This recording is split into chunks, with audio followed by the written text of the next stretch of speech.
In the air, the F-16 pilots have caught up with the rogue plane. Stand by. I can't quite see. Once we made the intercept, our job is to figure out what's going on with the airplane. We'll visually look at the airplane. No damage. There was no panels missing. There was no gas leaking, for instance. There was no any other fluids leaking. There was no obvious exterior damage. The fighter pilots are desperate for some way to communicate with the Learjet's crew, so they attempt a risky aerial maneuver. I'm going to try and wake them up. Maybe, by flying through their jet wash or their the turbulence is caused by the lead fighter in this case, they would get some reaction out of them.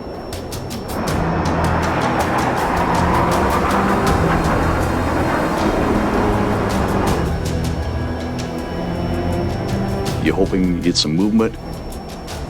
But it's no use. The Lear does not respond. Can he see anything in the cockpit? Stand by, I'm going to go take a closer look. But Colonel Olson isn't giving up. Even though his F-16 is designed to fly at much higher speeds, he wrestles it closer to get a better look. Flying F-16 at low airspeed can be difficult, especially at high altitudes.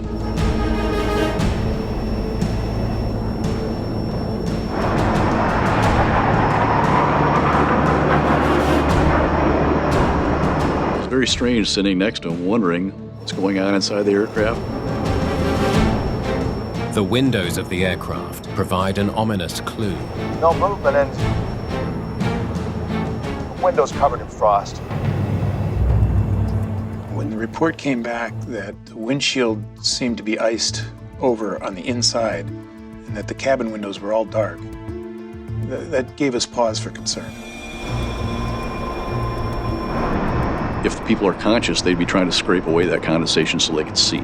So if you see no attempt to get rid of that condensation, your mind goes, what's the condition of the crew and the passengers that are on board of the aircraft?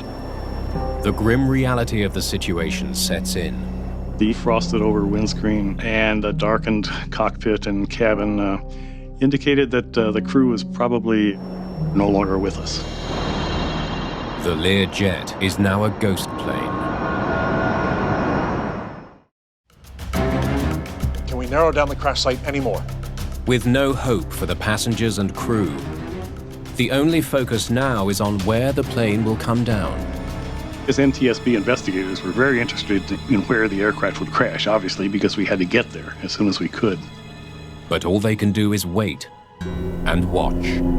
To hear the news of Payne likely being on that plane was very shocking. It didn't seem real. He was just winning the U.S. Open and grabbing Phil Mickelson's face and hoisting a trophy up.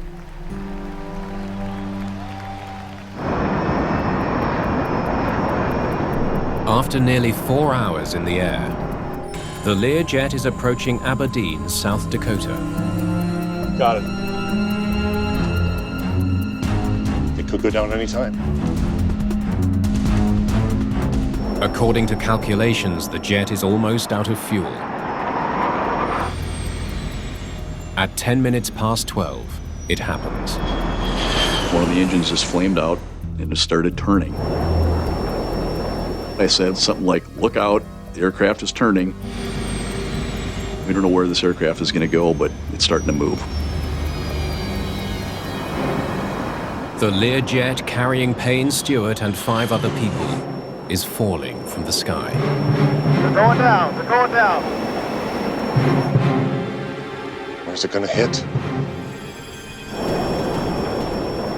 The F-16 attempts to follow, but the plane disappears into the clouds.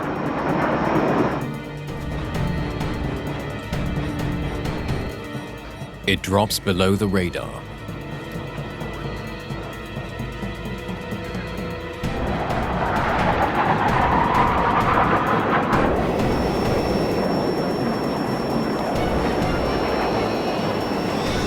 Center, I've got a crash site.